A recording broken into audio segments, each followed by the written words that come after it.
Listo, este lado. Ok, ya casi listo. Muy buenas tardes.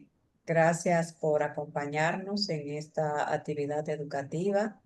Es un día muy especial hoy porque es el Día Mundial de la Salud Mental. Y esta campaña, pues, que tenemos es de salud mental. Estas actividades se hacen con ese marco. Viva la vida, yo cuido mi salud mental. Hoy es un día que está movilizado el país, todas las instituciones que están vinculadas a la salud mental. Hemos podido ver cómo están haciendo actividades especiales en el día de hoy para trabajar y concientizar, plantearse nuevas alternativas para abordar la salud mental, de ver cómo podemos ir avanzando en el país en salud mental. Es un día por eso muy especial donde Casa Abierta ha estado presente en las reflexiones, participando, haciendo aportes y también pues presentamos o subimos a las redes sociales un post que me permito leerle algunos párrafos. Cada 10 de octubre es el Día Mundial de la Salud Mental. Se conmemora esta fecha para la comprensión, conciencia y fenómeno de la acción sobre la importancia del bienestar mental. También para sensibilizar sobre la necesidad de un enfoque global para su abordaje. Se busca igualmente reducir el estigma, reflexionar y movilizar esfuerzos para mejorar el acceso a las personas o a los servicios de salud mental. Esta problemática o esta emblemática fecha es impulsada por la Federación Mundial de la Salud Mundial con el apoyo de la Organización Mundial de la Salud y la Organización Panamericana de la Salud. Casa Abierta, siempre comprometida con la reducción de la demanda de drogas, en el marco de la campaña Viva la Vida, yo cuido mi salud mental. Este Día Mundial de la Salud Mental insiste en la urgencia de una mayor inversión en políticas públicas, en desarrollar y masificar programas de prevención, de promoción y atención con acceso oportuno y servicios accesibles que faciliten intervenciones tempranas y comunitarias, servicios que presten protección y garanticen la salud mental de los niños, niñas y adolescentes para que cada vida sea un mundo mejor. Ese post está en las redes de Casa Abierta con más informaciones que les invitamos pues a visitarlo, a leerlo, a compartirlo, ese mensaje. Hoy coincidí con Luis, aunque yo estaba como participante y él como facilitador. Ha sido un día muy ocupado porque el doctor Vergés es muy demandado en estos asuntos de salud mental por toda su trayectoria. Y hoy pues estuvimos en ese evento de lo que son trabajando sobre la salud mental en las personas privadas de libertad, con un deseo de avanzar en ese sentido para esa población privada de libertad, con la cual también Casa Abierta acompaña a través de programas de habilidades para la vida implementados en al menos 17 centros penitenciarios del país. El doctor Vergés pues hacía una reflexión muy interesante, contrario quizás a lo que otras personas abogan por el tema de las camas para salud mental, sino enfocada en el bienestar y en la prevención. Y él es que nos acompaña en el día de hoy con estas reflexiones ya enfocado en la salud mental en la República Dominicana. Hay mucha gente que habla de salud mental en la República Dominicana, pero quizás no tiene esas informaciones, esos datos científicos, esas investigaciones que le den ese aval para afirmar tal o cual idea. Así que hoy contamos con ese facilitador que parte de este espacio y que todos conocemos, amigo y cercano a Casa Abierta. Adelante, Luis, cuando Muy guste. bien, muchas gracias Teresa Lames, a ustedes por la atención. Así es, ha sido un día bastante dinámico, de mucho movimiento, como nunca antes yo lo había visto en el país. Muchos actores sociales movilizándose en favor de la concienciación sobre el tema de la salud mental. Y nosotros estuvimos ahí y estamos aquí ahora con la misma postura de seguir integrando el concepto de salud mental en nuestra vida cotidiana para que no se siga viendo como la gran cenicienta de la salud. Yo tengo que decirles a ustedes, y quizás sea una forma esperanzadora de comenzar, que todos los grandes procesos tienen inicios lentos, pero finales felices. Y pudiéramos decir que algo así algún día ocurrirá con la salud mental. Como dato histórico, es bueno decir que en el año 1992, la Federación Mundial de la Salud Mental y propone esta fecha para que la misma fuera el escenario de conciliar diversas opiniones sobre el tema salud, que se pueda promover la intersectorialidad, concienciación, programas y sobre todo la denuncia de lo que está pasando en la salud mental en el mundo.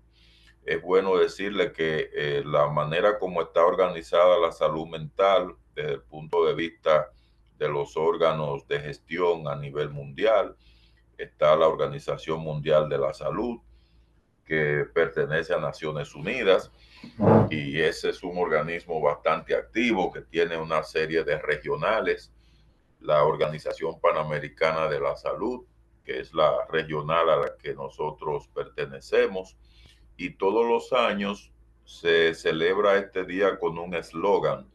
El eslogan de este año para mí es uno de los más bonitos que yo había escuchado en los años anteriores, y es que los inicios saludables traen futuros esperanzadores. Los inicios saludables traen futuros esperanzadores. Este es el eslogan de este año de la Organización Mundial de la Salud, y apunta directamente a la salud mental en la niñez y la adolescencia. Y en breve vamos a compartir algunos datos sobre salud mental en esas dos etapas de la vida para ir acorde al tema familiar, al tema de los cuidadores y sobre todo a los beneficiarios de esos potenciales cuidados de salud mental, como son niños, niñas y adolescentes.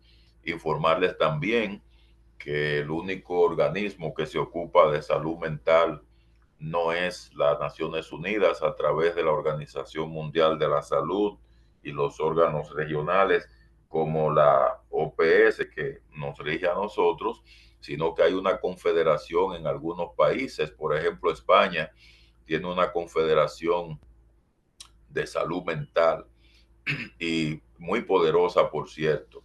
Y hablando de esa confederación, yo estuve revisando el trabajo que hacen en el mundo sobre este tema y me impresionó bastante que España tiene su propio eslogan. O sea que independientemente del eslogan que tiene la Organización Mundial de la Salud para este año, que ya yo se lo compartí, es un eslogan muy bonito, España tiene el suyo. Y esa confederación plantea como eslogan para este año: todos somos vulnerables, debemos defender la salud mental. Todos somos vulnerables, debemos defender la salud mental. Que me parece que también es un eslogan bien sugerente, porque muchas veces creemos que no somos vulnerables. Pero hoy en la conferencia yo hablaba de nuestra vulnerabilidad, sobre todo por el tema de la violencia que hay en el mundo, violencia de la que muchas veces no somos conscientes de que también podemos ser víctimas potenciales. Cuando los depredadores andan sueltos, cualquiera se puede convertir en una presa, y eso es un atentado en contra de la salud mental. Así que con ese preámbulo un poco informativo, y tomándole la palabra a la Organización Mundial de la Salud. Ustedes saben que la familia, que es un tema que trabaja Casa Abierta desde su fundación y que toca transversalmente la labor con niños, niñas y adolescentes, que sintoniza con el tema del eslogan de este año, pues sin duda alguna eran los grandes invisibles de los problemas de salud mental. Antes se creía que los niños no se deprimían y no fue hasta después de la Segunda Guerra Mundial y con algunas investigaciones aisladas que se produjeron un poquito antes, que investigadores pues demostraron que sí, que los niños también padecían trastornos mentales. Uno de ellos, por ejemplo, la depresión anaclítica, así se le llamaba a esa forma de depresión que sufrían los niños. Y el marasmo es un estado de deprivación que causa desnutrición infantil como resultado de la deprivación afectiva. ¿Eh? Y eso se fue descubriendo a partir de la Segunda Guerra Mundial, cuando comenzaron los estudios con la población infantil que estaban eh, siendo acogidos en casas, antes le llamaban orfanato, ahora le llaman casas de acogidas infantiles en algunos lugares, en otros le llaman estancias infantiles y demás.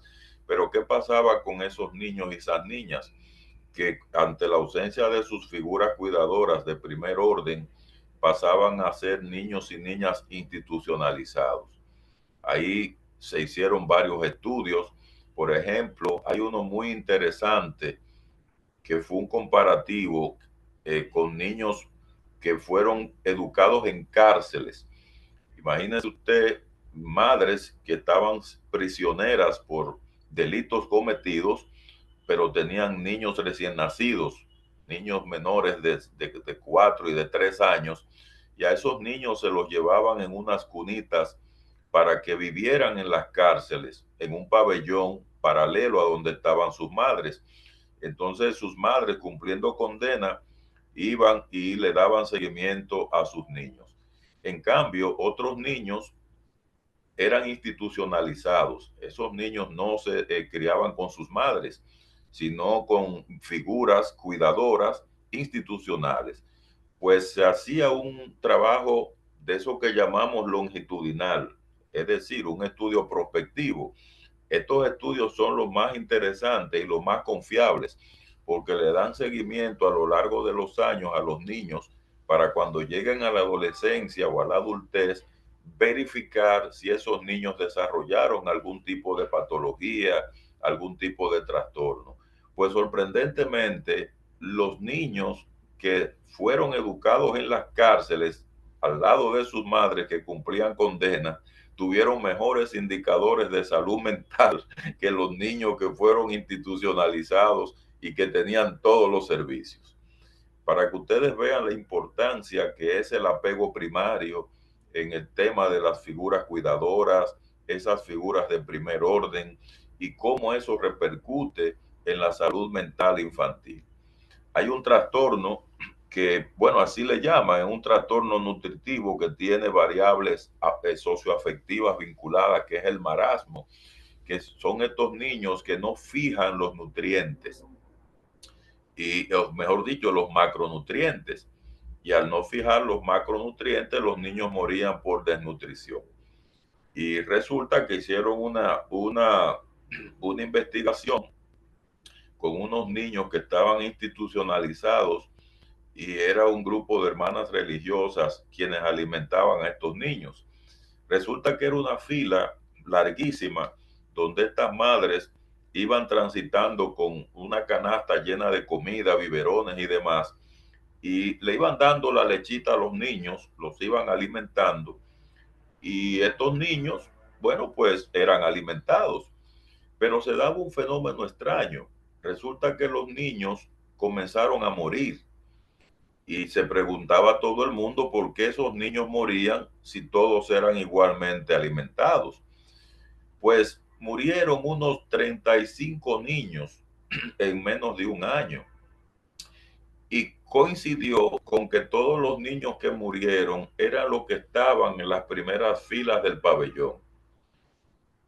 Y eso lo descubre un investigador que cuando se sienta varias, varios días consecutivos, ese señor se sentaba varias noches, varios días a observar lo que estaba pasando. Y al fin dio con la tecla. Resulta que las hermanas religiosas a esos primeros niños solo los alimentaban.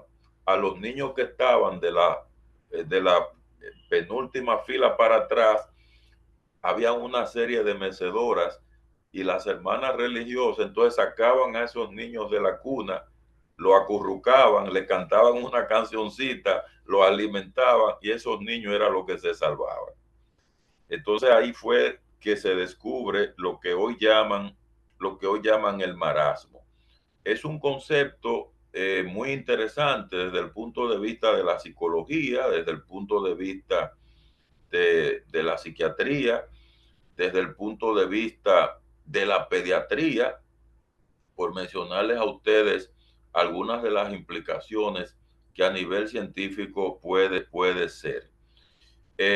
Así que hay un déficit energético, un déficit proteico, hay una incidencia que se multiplica, sobre todo antes del primer año de vida, y es ahí donde está la situación de riesgo fundamental. Así que esto es una manera de introducirlos a ustedes en el campo de la salud mental y de lo que representa la salud mental para la vida infantil. Y ya cuando hablamos de infantos juveniles, pues nos vamos a la adolescencia y ahí nos vamos a encontrar con una serie de problemáticas. Por ejemplo, en los estudios que se han hecho, así también con metodología longitudinal y prospectiva, se ha encontrado que el delito usualmente comienza en la edad de los 14 años. Esa es la moda. La moda es la edad que más se repite. Y el promedio de edad, en este caso, son 17 años. Eso también ha surgido como resultado de esos estudios longitudinales. ¿Y qué pasa en esas etapas? Igual pasa con el consumo de sustancias. Fíjense que el consumo de drogas, que es el tema que ustedes más han venido trabajando desde la prevención, pues tiene un aspecto crucial en la fase de la adolescencia. Y esa etapa de la adolescencia, yo no la quisiera designar como una etapa estigmatizada como mucha gente lo hace, porque no hay etapas buenas ni malas en la vida de un ser humano. Lo que sí tenemos son periodos especiales donde hay retos que enfrentar. Y muchas personas, llámese familiares, llámese sociedades y culturas, no necesariamente están preparados para asumir esos retos. Y la adolescencia es una etapa retadora como lo es la niñez, como son todas las etapas. Ahora, ¿cuál es uno de los retos principales en la adolescencia? Ahí entra la teoría del desarrollo psicosocial de Erik Erikson, cuando él nos hablaba de que el reto fundamental de la adolescencia es la identidad, es descubrir quiénes son, es encontrarle un significado a sus vidas, a su existencia, y ahí entran esos temas existenciales. En el caso de la niñez, pues entonces ya el reto principal será otro. Fíjense que cuando un niño nace, el reto principal que tiene un niño acabado de nacer es lo que llamamos la confianza, la seguridad, porque ese niño depende por completo de sus figuras cuidadoras. Y cuando el niño va logrando esa confianza, porque tiene satisfechas sus necesidades fundamentales, entonces ahí usted puede decir que tenemos la primera conquista del desarrollo psicosocial de la niñez. ¿Y por qué me detengo en la conquista del desarrollo psicosocial de la niñez? Bueno, en razón de que el desarrollo es el mejor aliado de la salud mental. Recuerden que el ser humano vive un ciclo y ese ciclo Uno nace, crece, se desarrolla, se reproduce y muere. Eso es lo que llamamos el ciclo de vida. Pero ese ciclo de vida también lo vive una planta, lo vive un animal, lo vive cualquier ser vivo, como nosotros diríamos. ¿Qué nos diferencia entonces de una especie que no es humana? Lo que nos diferencia es que los seres humanos nos desarrollamos a partir de las experiencias que vamos teniendo a lo largo de nuestras vidas. No puede haber desarrollo si no hay experiencias. Y ahí entramos en los diferentes tipos de experiencias que son relevantes para la salud mental. Hay experiencias que son normales, que son predecibles, que van acorde con los retos del desarrollo. Por eso hay conceptos como el de periodos críticos. ¿Qué es un periodo crítico? Un periodo crítico es donde un ser humano tiene que asumir un reto que debe enfrentar, porque si no lo enfrenta en ese periodo, luego le será muy difícil de lograr. Por ejemplo, hay un periodo crítico para hablar, hay un periodo crítico para caminar, hay un periodo crítico para nosotros ser, insertarnos socialmente, insertarnos laboralmente. Cuando nos pasamos de esas fases, entonces caemos en eso que llamamos un retraso del desarrollo. Cuando no logramos las metas esperadas que se atribuyen a los periodos críticos.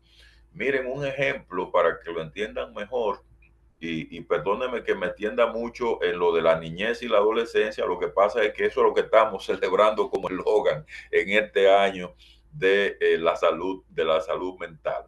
Y estos estudios que yo le comentaba, que los hizo René Spitz, pues sin duda alguna son emblemáticos y hay que tenerlo como referente para citarlo, porque son muy educativos, sobre todo para los padres. Bien, eh, entonces les comentaba que en Iveron, eso es una selva francesa, encontraron a un niño. Ese niño eh, se movía como un mono, caminaba en cuatro patas, se creía un animal.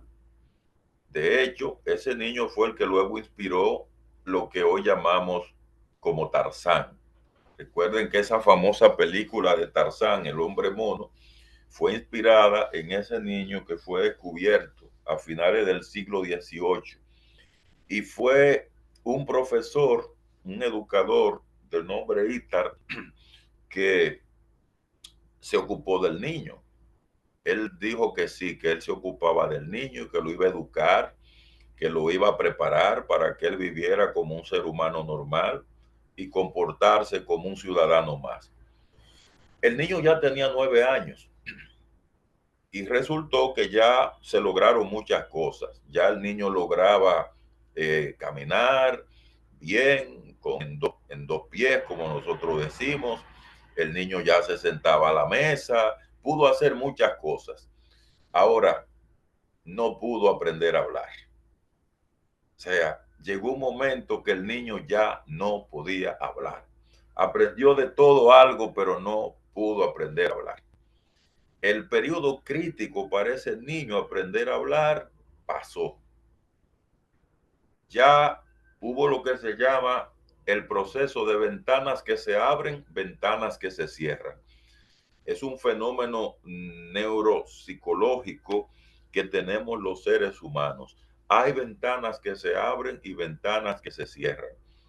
Ahí esa ventana se cerró y no pudo aprender a hablar. Así que por eso nosotros insistimos tanto a los padres, sobre todo con el tema de la sobreprotección, porque usted ve que le llevan niños a terapia que no tienen iniciativa para nada, que tienen serias dificultades para el aprendizaje en ciertas áreas de su vida, que son conculcados socialmente, que no tienen iniciativa como se espera en determinadas etapas. Pues sin querer, porque ningún padre quiere cerrarle las ventanas a sus hijos, hay ventanas que se abren y hay ventanas que se cierran. Así que cuando nosotros estemos hablando de salud mental en el desarrollo infanto-juvenil, debemos tomar eso en consideración. ¿Qué pasa con los adolescentes? La ventana que se abre en la adolescencia es la ventana de la autonomía, es la ventana de aprender a gestionar la libertad, articular de la mejor manera posible la libertad con el sentido de responsabilidad. Es ahí donde los padres tienen que hacer cambios para poder hacer ajustes en favor de una buena educación de los hijos, cambios que puedan favorecer el desarrollo, la comunicación y las negociaciones. A diferencia de etapas anteriores, fíjense que los retos que tenía un padre o una madre eran muy diferentes a los retos que se tiene con un hijo adolescente. Ya con un hijo adolescente hay que negociar, ya con un hijo adolescente hay que considerar que tiene un cerebro con una función abstracta que no la tenía el niño. Ya hay un nivel de propensión a incluso hasta desafiar los argumentos que nosotros como padres esgrimimos, porque hay un cerebro que tiene un rol aquí que ha conquistado una función que permite filosofar, que permite el sentido crítico y un sinnúmero de conquistas neuropsicológicas que son cruciales y que van a tener un impacto a nivel de las relaciones interpersonales y las relaciones con los demás. Un tema que ustedes trabajan mucho y que ayuda mucho en todas las etapas y sobre todo en esta etapa de la adolescencia, desde la mirada de la salud mental, son las habilidades. Y hay concretamente tres categorías de habilidades. Las habilidades sociales, ahí entra el autocontrol, ahí entra la promoción de la autoconciencia, que los jóvenes aprendan a darse cuenta de quiénes son, aprendan a conocer cuáles son sus recursos internos, sus recursos externos, los recursos emocionales con que cuentan. Ahí, en esas habilidades sociales, entra el desarrollo de la empatía en las dos versiones, tanto la versión cognitiva como la versión emocional. La versión cognitiva es la parte empática que te permite a ti la compasión. La compasión es el concepto que alude a la conciencia que tú tienes cuando el otro está sufriendo. La compasión es la parte cognitiva de la empatía, es yo darme cuenta cuando el otro está sufriendo. Y cuando el otro está sufriendo, entonces yo sé, descubro que debo dar respuestas de apoyo, de comprensión y acompañamiento al que está sufriendo, no de ataque. Ahí es donde entra la parte no empática. Cuando no hay empatía cognitiva, la persona no descubre a tiempo el significado que tiene el sufrimiento del otro y por tanto revictimiza al otro. Por eso ahí entra esa parte que es crucial desde el punto de vista de estabilidad social que nosotros le llamamos empatía cognitiva. Y la empatía emocional es la empatía, la versión empática natural. O sea, todos los seres humanos nacemos con empatía emocional. Si no, váyase a una escuela o a un colegio donde hay niñitos y niñas entre 1 año y medio, 2 años, y vea lo que pasa cuando un niño comienza a llorar. Cuando uno solo comienza a llorar, se produce un efecto de contagio y todos los niños terminan llorando. Fíjense usted cómo el dolor de uno es una invitación de conexión emocional con el otro. Y ese llanto de uno sirve de activación para que el otro también fluya de la misma manera. Ustedes se preguntarán, entonces, ¿qué pasa con la gente después? Bueno, después lo que pasa es que la dureza de la vida va golpeando esa parte de la empatía. El ser humano se va endureciendo emocionalmente, se va endureciendo por las traiciones, se va endureciendo por la violencia que recibe, se va endureciendo ante las frustraciones, ante las injusticias. Y esa parte no es que hace desaparecer la empatía, es que llega un momento que se va al fondo y en la superficie lo que quedan son esos elementos de dolor, esos elementos de sufrimiento que impiden que se active esa parte emocional que es tan importante en la vida de un ser humano. De hecho, cuando estamos trabajando en terapia, una de las cosas que hacemos es ayudar a la persona a reivindicar eso que se ha ido afectando, que se ha ido perdiendo. Y yo no hablo del inconsciente, eso se hace de forma consciente, ¿eh? Porque al final lo que nosotros trabajamos es con la voluntad de las personas para que pueda despertar aquello que está dormido, no necesariamente porque no exista, sino porque la gente perdió la conexión con eso durante un buen tiempo. Hay algo que en antropología social y cultural y en ciencias sociales nosotros llamamos las claves socioculturales de la emoción. ¿Qué es una clave sociocultural de la emoción?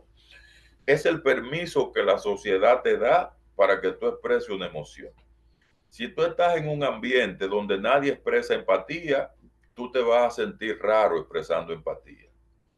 E incluso si tú expresas empatía donde nadie la expresa, ¿qué va a pasar? Los demás se van a burlar de ti, te van a rechazar, te van a aislar y se va a producir el fenómeno más temido por un ser humano. Y es el abandono, la sensación de rechazo, de no aceptación. Así que por esa razón, estas claves socioculturales se transmiten a través de la familia. La familia es la institución primaria. ¿Por qué la institución primaria?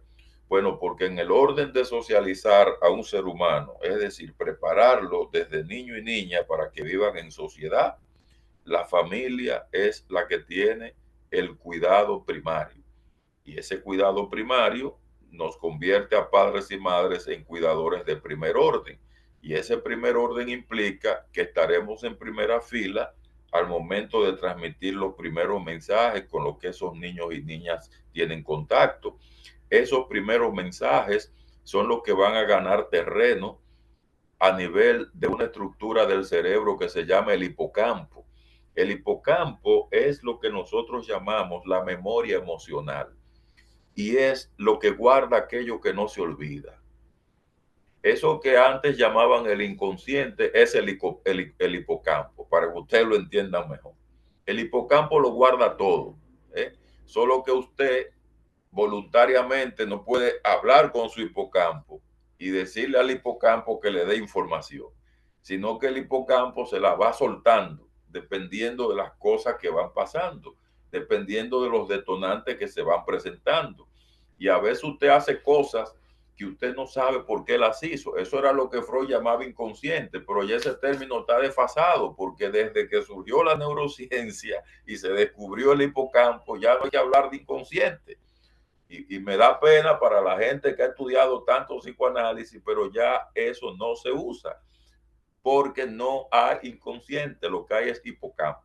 Entonces, ese hipocampo cuando se activa, pues sin duda alguna se activa a partir de experiencias. Y las experiencias son traumáticas, son dolorosas y lo que guardó el hipocampo fue dolor, eso es lo que va a arrojar como un detonante también.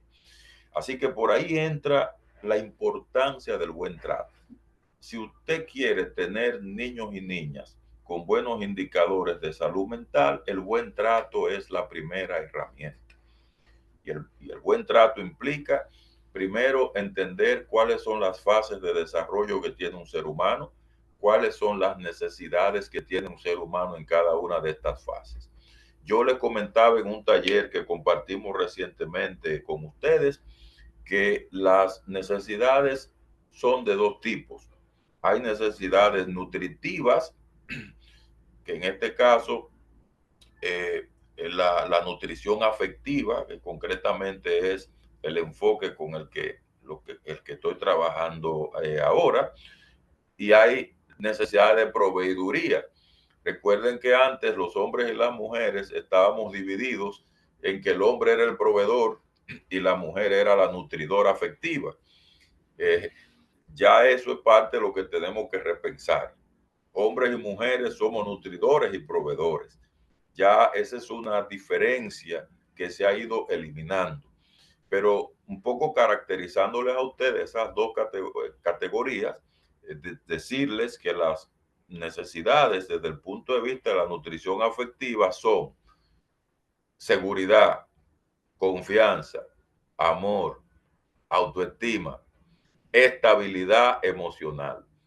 Y agréguele a eso dos más: necesidad de libertad de expresión, no importa que sean niños y niñas, todos los niños y las niñas necesitan libertad de expresión a través del juego, que es la forma de liberarse que los niños tienen, o a través del contacto con sus padres, o a través de expresar una emoción con el llanto, con la risa, libertad de expresión.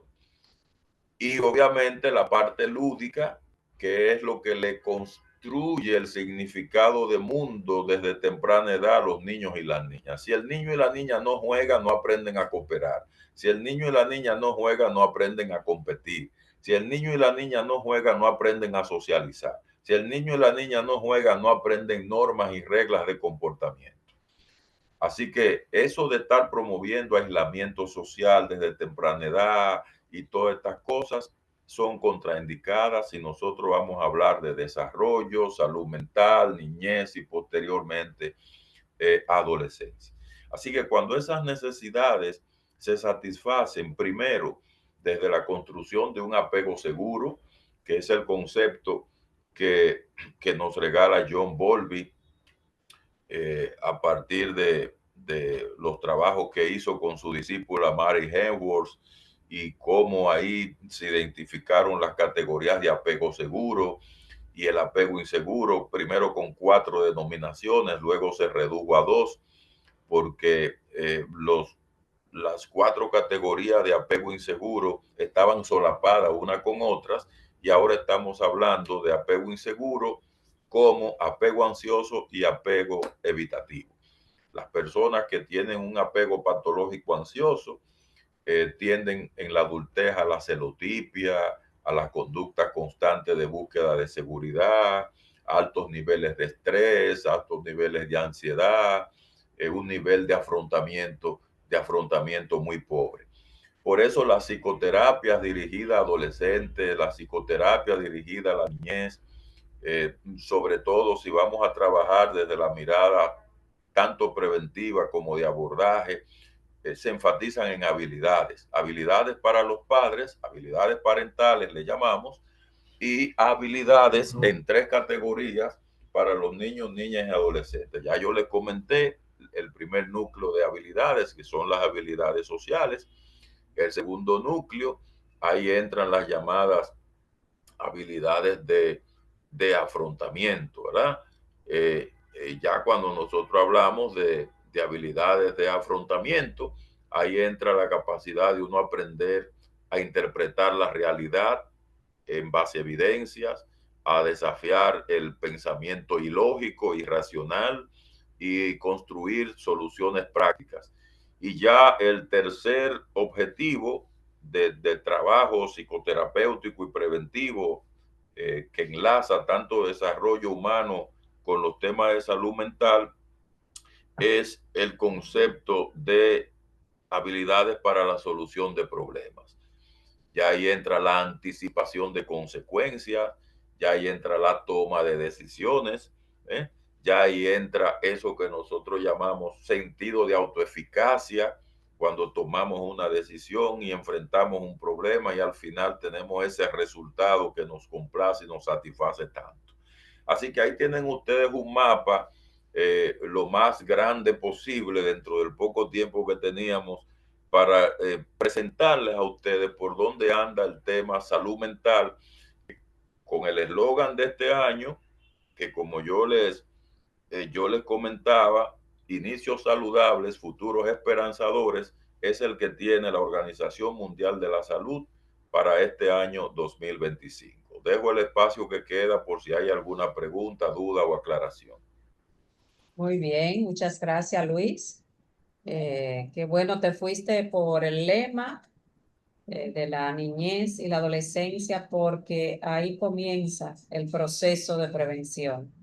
Y ya con una evidencia científica, como tú has hablado, desde el cuidado de la madre embarazada comienza ese proceso de prevención en salud mental y cualquier otra problemática. Y luego ha hablado como la niñez, la adolescencia, son etapas fundamentales para trabajar la prevención en salud mental. Los programas de habilidades parentales que acaba de hablar, que son programas que han mostrado evidencia científica, una adecuada manejo de amor y límites, pues es un espacio, es un tiempo de prevención. Entonces, no es esperar que los problemas como tal, hoy no te centraste, hay que hay tantos niños que tienen problemas de salud mental, sino en ese aspecto preventivo de la salud mental que comienza con la vida, digamos, con la vida de todo ser humano. Otro comentario que iba a hacer, tú decías que los niños pues tienen esa empatía, o sea, es una condición de la niñez. Y otro ejemplo, aparte del que tú nos presentaste, es cómo los niños pueden entender a otro que tiene discapacidad. Eso ha sido en observación increíble, ver cómo un niño lo acepta y lo asume al otro que tiene discapacidad, lo entiende. Aquí no será que lo pueden explicar, pero actúan, como dice, aquí pasa algo, déjame manejarme de esta manera. Y lo Es cuidan. impresionante verlo a ellos. Nosotros somos los que no tenemos empatía, pero ellos sí. Así es. ¿Perdón? Sí, que ellos cuidan a otros niños cuando le ven alguna discapacidad. Exactamente, sí, lo hemos podido ver en la práctica eso, cómo lo cuidan, lo acompañan mejor que las personas adultas, por supuesto, por más formación y sensibilización que tengamos. Bien, pues un día especial hoy, como hemos dicho, un día del Día Mundial de la Salud Mental, un día especial entonces para reflexionar, para tomar acciones a favor de la salud mental, que como siempre decimos, no es una responsabilidad del Estado, de instituciones de manera particular, sino que es una responsabilidad de todos y todas, desde nuestro rol, sea de profesionales, sea como madre, como padre, abuelo, abuela, como vecino, bueno, como parte de una sociedad. Necesitamos pues tener esa perspectiva de salud mental, valorarla en su justa dimensión. Como dice el otro lado, sin salud mental no hay salud. O sea, la salud mental es parte fundamental, integral de la salud de un ser humano.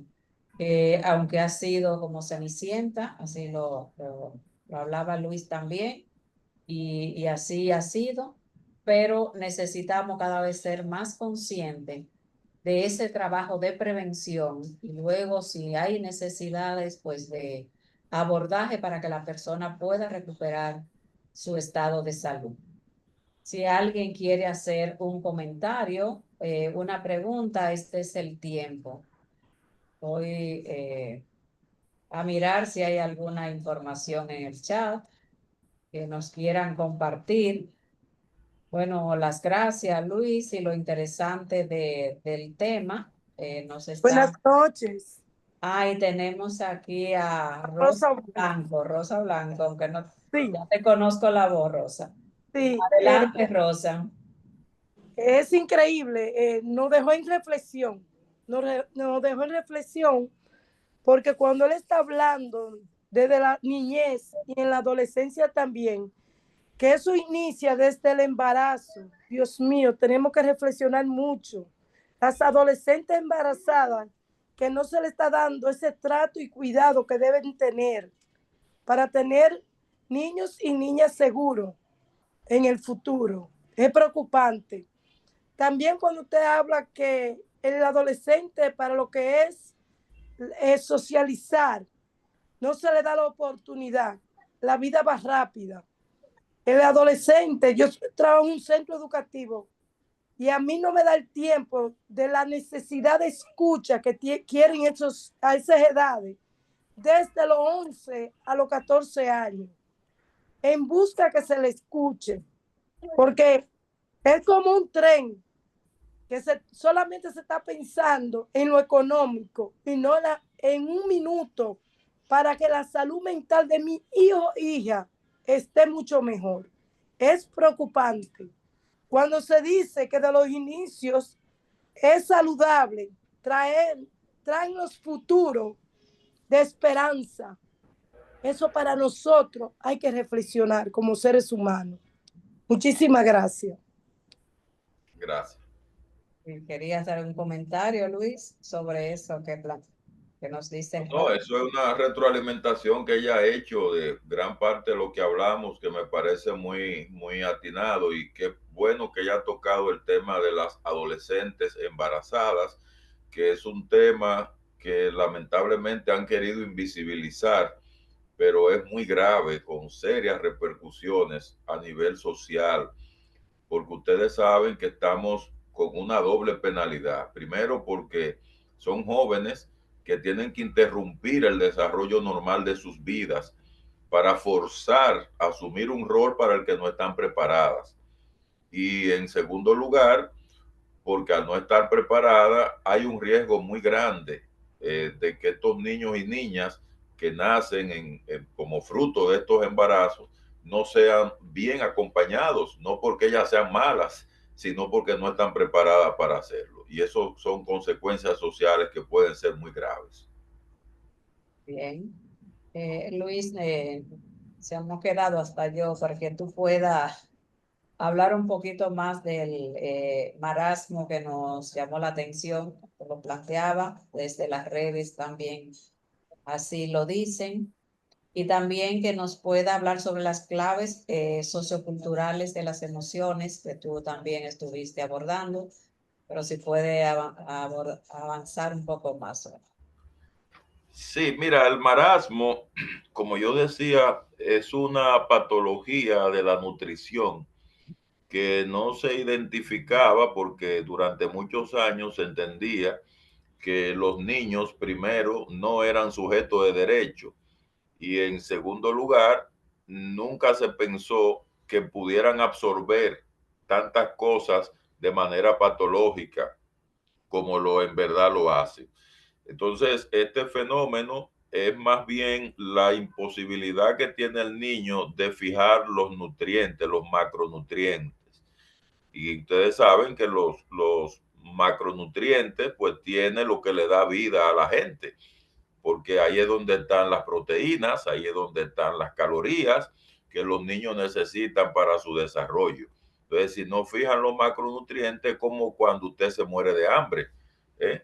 Entonces, eso pasaba. Estos niños lo alimentaban, pero al no fijar los macronutrientes, pues morían de hambre, morían de inanición.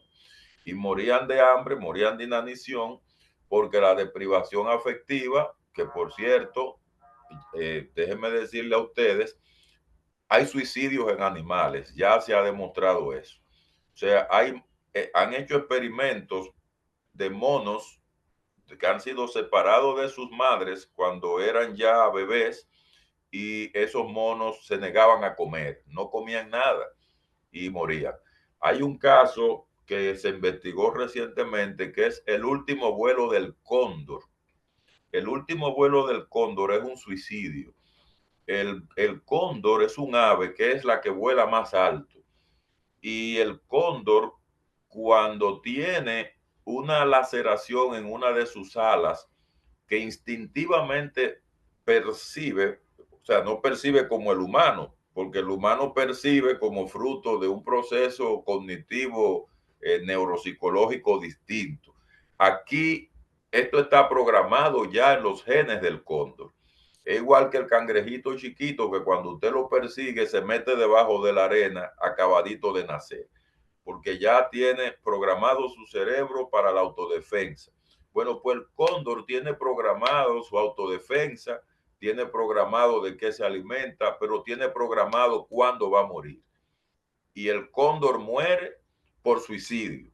Cuando ya sus alas comienzan a dejar de funcionar, el cóndor hace un último vuelo, sube alto, alto, alto y baja con una velocidad y se estrella contra una roca. Y ahí queda. Eso se llama el último vuelo del cóndor y es un suicidio. Entonces, Los niños se suicidan, señores. Eso es bueno que se sepa. Cuando digo los niños, no me refiero a los bebés. Los bebés no saben que están tomando esa decisión. Pero cuando los niños bebés, los bebecitos, en este caso, son privados de afecto, entonces se pierde la motivación de todo. ¿Eh? Por eso ustedes ven cuando se estudió el apego, los trastornos de apego, qué pasaba con los niños cuando eran separados de sus madres y qué pasaba después cuando la madre aparecía muchos años en el tiempo. Entonces los niños reaccionaban de forma indiferente. Entonces pasaban al otro extremo, que es el apego evitativo. Así que a manera de resumen, el marasmo no es más que una patología, una enfermedad de donde los niños no fijan los nutrientes, los macronutrientes. Y al no fijar los macronutrientes, no fijan proteínas, no fijan calorías. Y es como si murieran de inanición, pero la razón no es orgánica, la razón es afectiva. ¿Qué fue otra cosa? Era otra pregunta, además de eso. Las claves socioculturales de la emoción. Bien, una clave sociocultural es la que tú observas desde niña para ver qué tu cultura te permite y qué no. Fíjate qué emoción tu cultura te valida y qué no. Por ejemplo, a los hombres no tenemos clave psicológica para la tristeza. No tenemos clave psicológica para el miedo. Porque si expresamos miedo, entonces nuestra cultura tiene un mecanismo para golpearnos, para ridiculizarnos, para descalificarnos. En cambio, las mujeres sí tienen clave psicológica para la tristeza, tienen clave psicológica para todas las emociones, tienen clave psicológica.